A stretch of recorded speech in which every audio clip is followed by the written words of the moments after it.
はい、皆さんこんにちは。はいじまです。今回第1回目の短編を読む企画で、今回ですね、何を扱うかと申しますとですね、こちらです。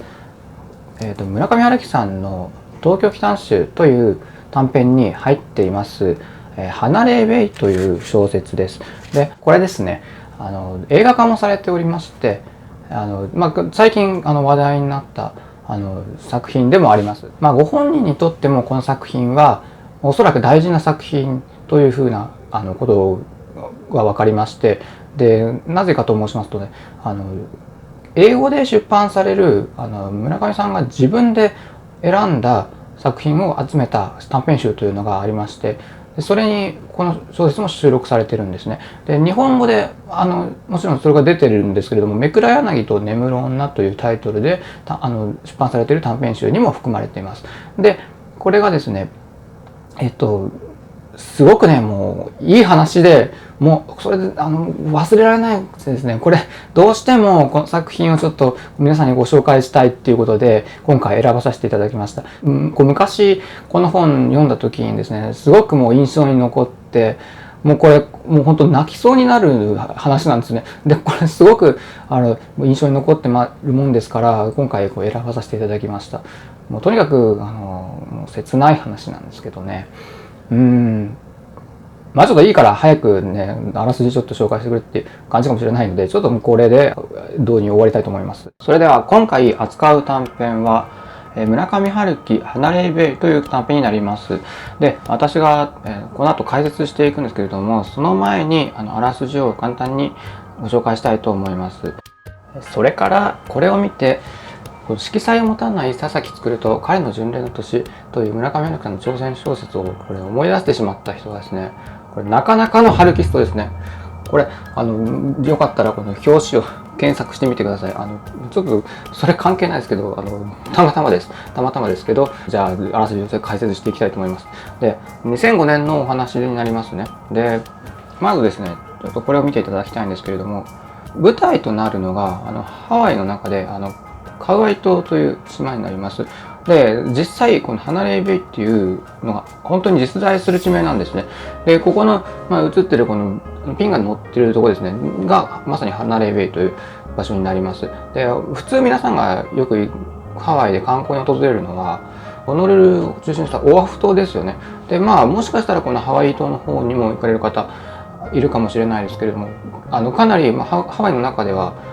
観光客そんなに行かないところですよね。カウアイ島どころかもハワイは私は行ったことないんですけれども、今回ちょっと画像をですね、ちょっと検索してちょっとお見せしたいと思います。で、こちらになります。はい。で、これがですね、カウアイ島の写真です。で、見ての通りですね、ゴツゴツしたところですね。で、火山なんかも有名で、もちろん人は住んでらっしゃる島にはなりますけれども、自然が豊富でですね、もうすごい綺麗なところですね。もう見て分かる通り。でそれからやっぱりこの話、サーファーがよく出てくるんですけども、サーフィンでも結構訪れる方っていうのは多いらしいです。有名なところらしいですね。はい。では、いよいよプロットに移っていきたいと思います。はい。で、まずですね、冒頭がですね、いきなり、サチの息子、でこれ19歳の男の人になりますけど、が、離れ湾、カワイ島でサーフィン中にサメに襲われて亡くなります。食いちぎられるっていう描写から本当に始まるんですけども、春樹激しいじゃんって、思いますよね。で、本当に村上春樹さんって結構静かなイメージがあるかなと思うんですけれども、ちょっと激しい描写から入りますね。で、その知らせを受けてサチは東京にいたんですけれども、急いで離れの町に航空券を手配して向かうわけですよね。で、そこで遺体と対面して、でその時は1週間ぐらい滞在するんですけども、それから10年以上、毎年秋の終わりに3週間離れを訪れるようになるんですね。これはわからないですけども、おそらく会えるわけではないですけれども、もちろんその亡くなってしまった息子にですが、その息子の影を追い求めているという解釈ができるかなと思います、ここでは。で、やっぱり改めて息子とか子供をなくすっていうのはもうかなりの衝撃だと思いますよね。そういう悲劇っていうのはなかなかもちろんないことではありますけれども、こう19歳まで育ててきた子供が亡くなるっていうのはものすごくショックだったと思います。実際これ本読んでいただければ十分伝わってくる描写もありますけれども、そういうわけでそのショックも大きかったのでしょう。それから10年以上こう続くようになるんですよね。離れに通うということが。で、ある日、そのしばらくもう10年以上経った後ですけれども、サーフィンをしに離れを訪れた2人の大学生と出会うんですね。これ、ずんぐりと長身で、これ名前ついてないんですけれども、体型がずんぐりしてるのと長身の、この2人組が大学生と出会うことになります。で、こう出会うんですけども、この大学生がやっぱちょっととぼけたキャラですね。で、ハワイに来てもう日本語全部通じるだろうとか言って、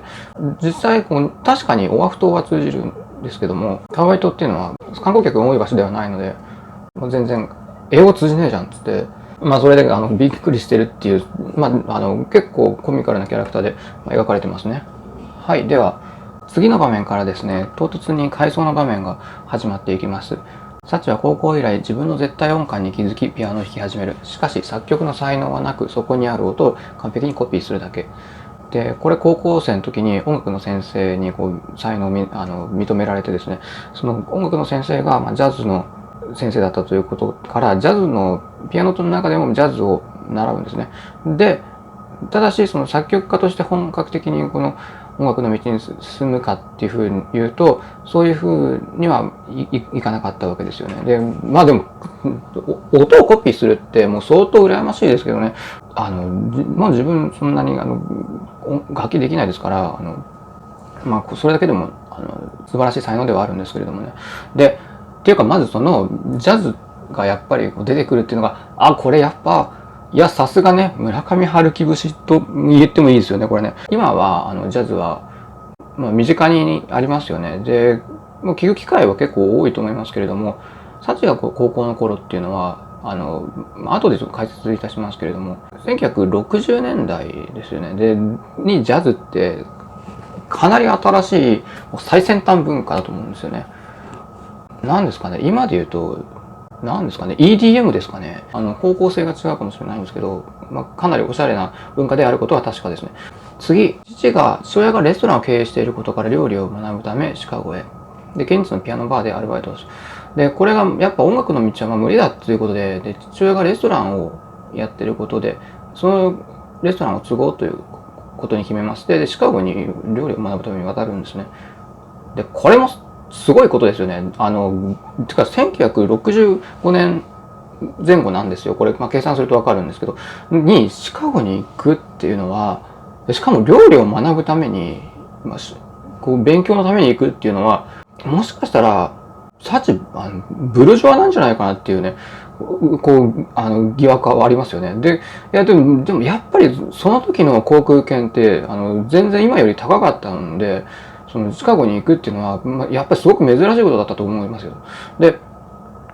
そこでですね、勉強するのもそうなんですけども、アルバイトをするんですね。それで現地のピアノバーで、働かせてもらうアルバイトをするんですね。で、そこで、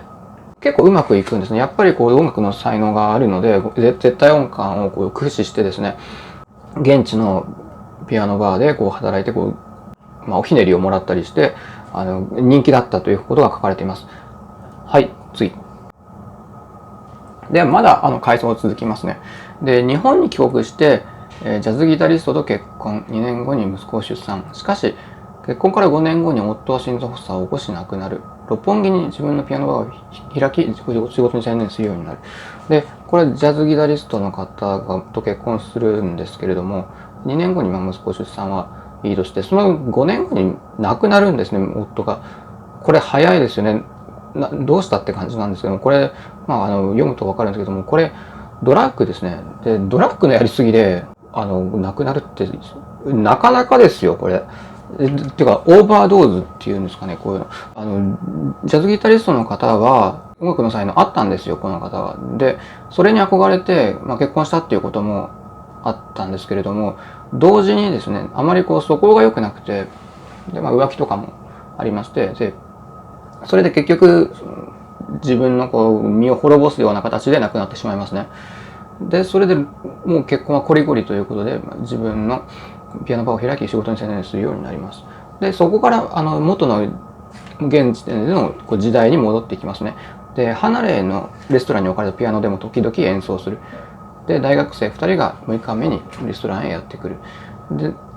そこに10年間通い続けていたっていうことでしたけれども、そこの離れのレストランに置かれていたピアノで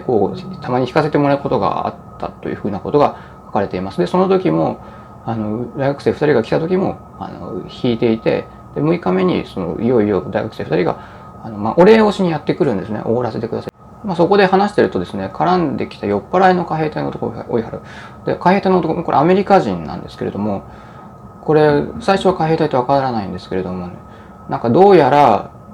話してるうちにですね、日本の岩国に駐在していて、そこで兵隊として働いていて、で日本はアメリカに守ってもらわなきゃいけないような立場なんだからピアノ弾いてくれよみたいな感じでなんか絡んでくるわけですよね。サチは英語ができますからもう弾いてやるかっていうふうな感じで言い返すんですね。そうするとお店の人がつまみ出してくれるんですけれども、あと2人の大学生が何やってるかっていうと、これ見てるんですね。黙って見てるだけなんですよね。で別にそれはしょうがないんです。その2人は英語が喋れないので見てるだけなんですけども、いやここでも結構サチはたくましい人だなっていうのがここで伝わると思います。次ですね、2人から片足の日本人サーファーの目撃情報を得る。それから毎日ビーチに出かけるが息子の幽霊には出会えない。でこれを最後にですね、2人にあることを聞かされるんですね。でその2人が言うには、サーフィンをしに2人は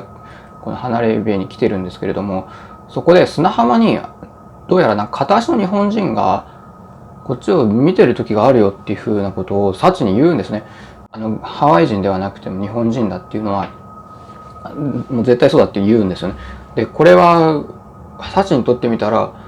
これ絶対息子なんじゃないかっていうふうに思うわけですよね。で片足っていうのはサメに食いちぎられて片足になってしまったっていうことがここに現れているということで、絶対これ息子が幽霊として来てくれてるっていうふうなことをサチは考えるんですけれども、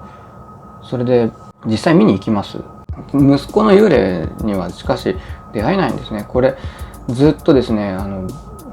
海に浜辺に歩き回ってずっと探し続けるんですけれども、決して現れてくれないっていうところですね。これはすごく切ないですよね。このサチは息子の影を追って離れに通っているにもかかわらず、この関係ない大学生には姿を見せるのにサチには姿を見せてくれないっていうのがっていう描写がありますけれども、これすごく切ないところですよね。幽霊にすら会えないっていうことですね。で最後ですね、帰国してから8ヶ月後、六本木でずんぐりに再会する。仕事でピアノを弾いている場面で物語は終わる。ずんぐりにまた六本木で会うんですね。それで近況報告みたいな形で、ずんぐりが大学を卒業して就職するっていうことを話を聞きます。でここで大事なのがですね、サチがずんぐりにその時付き合っていた彼女とうまくいかないっていうことでどうしたらいいかみたいなことをずんぐりが相談するんですね。それでアドバイスをするっていう場面がありまして、なかなかずんぐりってやっぱ他人ではありますけれどあったかみを感じますよね、ここの場面ではね。で最後仕事でピアノを弾いている場面で物語が六本木にバーを持っているので離れベイのことを思い出しながらそこでピアノを弾いているという場面で物語が終わります。はい、で物語の設定に移ります。登場人物をまとめてみました。サチはこれたった一言これ言われてることで分かることがありまして、サチは団塊の世代なんですよね。でこのずんぐりと長身があなた団塊の世代ですよねとかおばさんそうですよねみたいな風なことを言う場面があって、サチが団塊の世代だということがそこから分かります。となると、2005年時点での話なので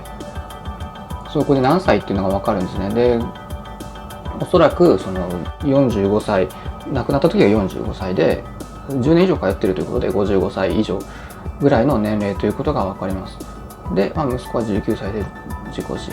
で、息子をサチに引き渡した坂田という日系の警官の方が出てきますね。それからずんぐり長身はさっきお話ししていた通りですけども、大学生で卒業間近ということは21歳ぐらいかなというふうな設定ですね。で元夫は28歳で病死でジャズギタリスト、この人も波乱の人生ですよね。この物語で出てくる唯一の問題児が元夫ですよね。もうどうしようもない人ですね。この夫は本当浮気もするし、もう最悪な結婚相手として出てきますよね。次ですね、レストランのピアニストが出てきます。これはハワイの現地のピアニストの方です。ここでそのレストランに酔った男が現れてで絡んでくるっていう場面がありました。ではこの時代なんですけれども、これ同時代として考えて良いと思います。何も書いてない時っていうのは小説はほぼ同時代の話という考えでいいと思います。で舞台はカウアイ島と六本木ですね。ただここ六本木っていうのもやっぱり時代を感じさせて、六本木っていうのは昔よくアメリカ人が出入りしていた場所ですね。で、軍の関係ですけども、もう今2005年の時点で、2005年って15年前ですけど、の時点ではそこまでアメリカ人がよくいるという感じではないですけれども、サチが生きていた時代っていうのは、若かった時とかっていうのは絶対六本木っていうのはまだそういう文化が残っている場所ですね。でアメリカの文化で、だからジャズがそこでもてはやされるっていうのはあったと思います。それもやっぱりおしゃれですよね。村上春樹がアメリカの影響を受けてるっていうのはよくもう言われていることですけれども、デビューの時から芥川賞「風の歌を聴け」とかから芥川賞の候補になってますけど、選評を読むとですね、必ずアメリカっぽいっていうのは毎回出てきてますね。それが否定的に捉えられるか肯定的に捉えられるかで選考委員の評価が分かれてたというようなことが伺い知ることができますね。村上春樹っていうのは結構ジャズの音楽あるいはクラシックの音楽を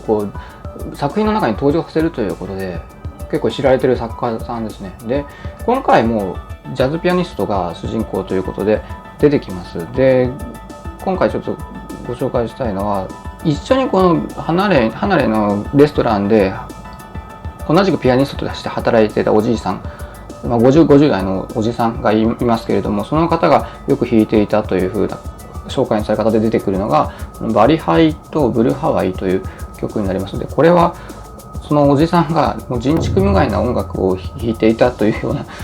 そういうフレーズで出てきますけれども、確かに聞くとですね、おとなしい曲ではありますね。人畜無害って相当悪意がありますけどね、これ確かに当たり障りのない曲ではありますね。これ人畜無害、村上春樹がこれ全く思ってなかったら言わないはずなんですよね。少しやっぱりこの音楽って当たり障りのない音楽だよねって思ってるからおそらく言うんだと思うんですけれども、ちょっとこれ聞いてみていただけるとその意図がなんとなくわかるような気もしますけどね。で次ですね、今度は海兵隊の酔った男が弾け弾けっつって景気のいいの弾いてくれよみたいな言うんですけど、これがビヨンドザシーという曲になります。これ普通にいい曲なんですよね。昔のポップスの曲でちゃんと作られたいい曲なんじゃないかな、流行歌の中でもいい曲なんじゃないかなというふうな印象を受けます。ぜひリンクありますので、ぜひこの紹介のところから飛んでいただけると雰囲気わかるかなと思います。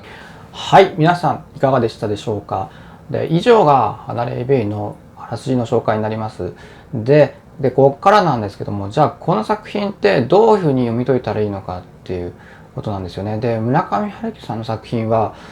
簡単に書かれています。で言葉遣いもすごく簡単ですし、物語の筋がわからないということもほとんどないんですね。ですがここで何を考えさせられればいいんだろうというのがなかなかつかみどころがないという感想を持たれている方もいらっしゃるかと思います。でですね、そこで今回ちょっと私が個人的にですね、どうやって読んだらいいのかっていうのを、こうじゃないかっていうのを一つちょっと提示しようと思いますので、ぜひお聞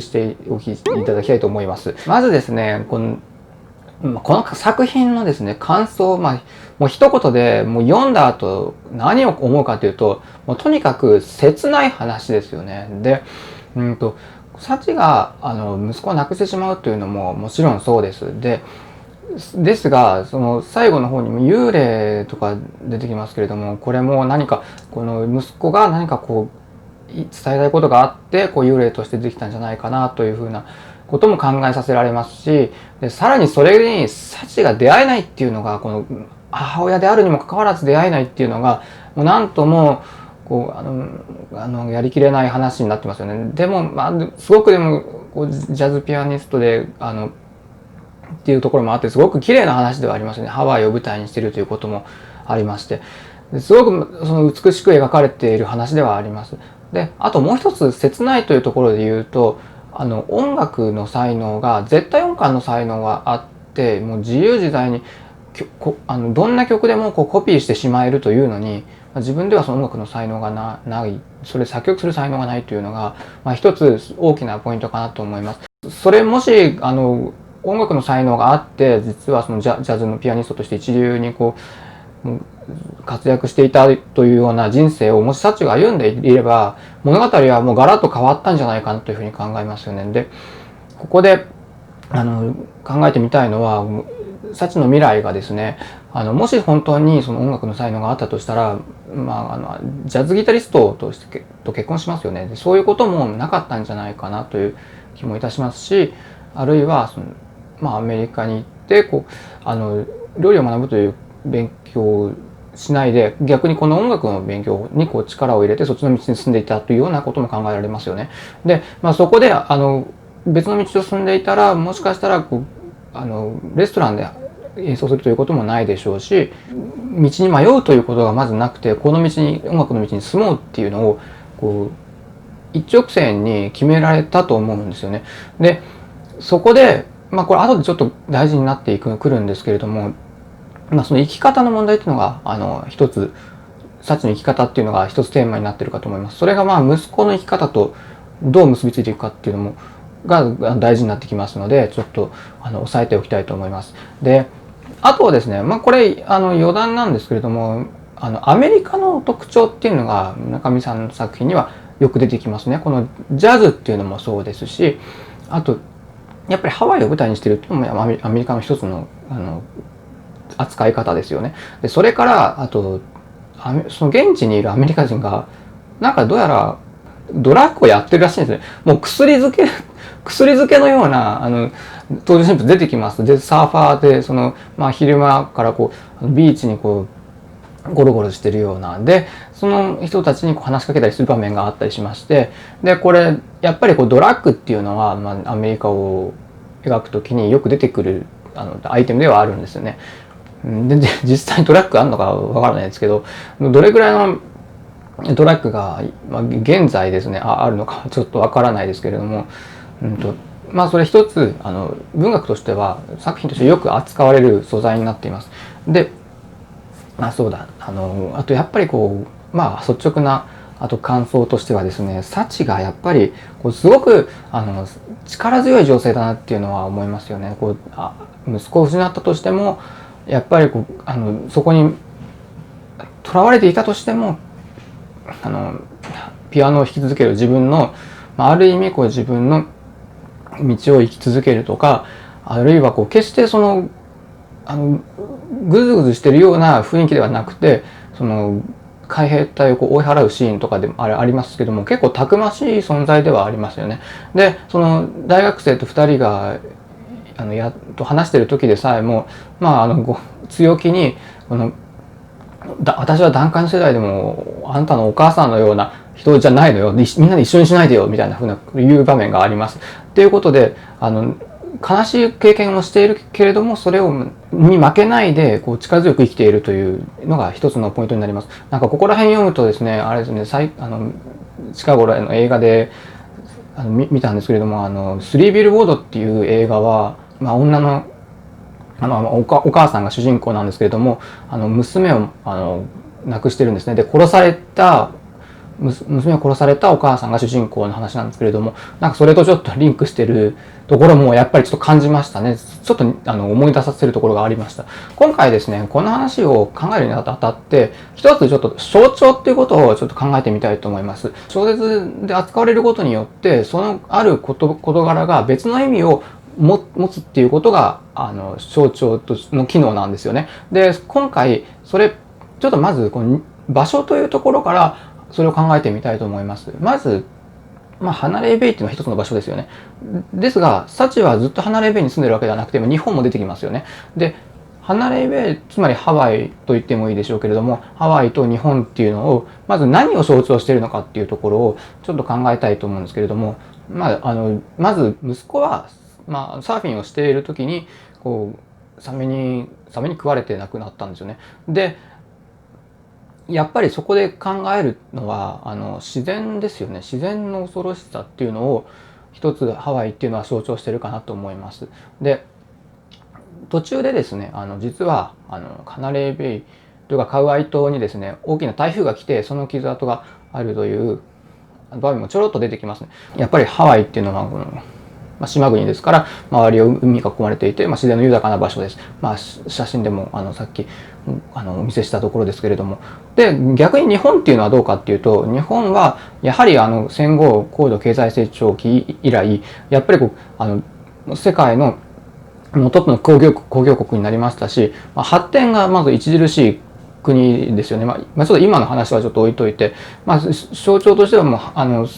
世界の中で見た場合、ハワイっていう場所と日本という場所っていうのはそういう対照的な位置づけにあると思うんですよね。で、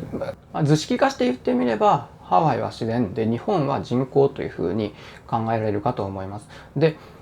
そこでですね、それ以上じゃあ何を考えればいいのかということなんですけれども、ハワイは息子が亡くなった場所でもあるんですけれども、息子がそこで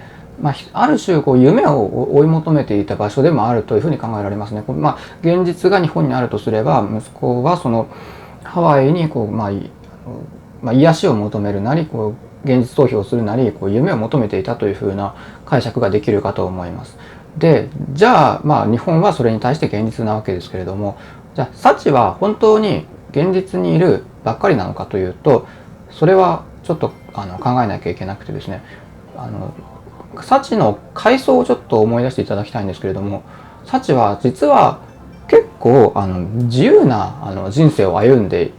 いた方ですよね。で、ジャズを勉強して自分のやりたいことをやってアメリカに渡ってその勉強、料理の勉強をしたり、でもアルバイトでピアノを弾くこともできたりということで、確かにその作曲家と本当に音楽の道には進めなかったとしても結構自由にやることができて、それで結婚も周りの反対を押し切ってジャズのギタリストと結婚することができたし、息子もそこで産むことができたという。で、それを考えるとですね、やっぱ息子もその趣味に生きるということを受け継いでるんじゃないかというふうに考えることができます。そうするとですね、ハワイっていうのは息子だけの場所ではなくて、過去の自分もそこにいるんじゃないかというふうなことを考えることができるんですね。で、過去の自分に会いに行くためにサチはハワイに行くという側面もあるんじゃないかなというふうに考えられます。で、日本はやっぱりこの現在ではあるんですけれども、現在であり、現実であるんですけれども、でそして大学生もやっぱりその息子と関係と重ね合わせられてますので、大学生はやっぱりそのハワイの側に夢を求める側の人間というふうな、図式化するとそっちの方に分類されるかと思います。で、最後にその大学生に東京で会うっていうのは、これはもしかしたらその息子には会えなかったけれども、ハワイで出会っていた大学生が現実の世界に現れてきてくれた、息子には会えなかったけども、その重ね合わすことのできる大学生に日本で会って一つサチにとって救いとなる出来事になったというふうな解釈ができます。だから物語としてはこれは一つちょっと明るい光が差し込むような終わり方だというふうに解釈することができるかなと思います。以上を踏まえるとですね、この話のテーマなんですけれども、自然人口、そして息子サチ、それから過去のサチで現在のサチというふうに図式化して考えることができるというふうに話してきましたけれども、ではじゃあどういうことがテーマなのかと言いますと、これまずサチが息子を亡くしたことから一つハワイというもの、そして自然というもの、そして過去の自分というものに向き合うことができるようになったということを考えるとですね、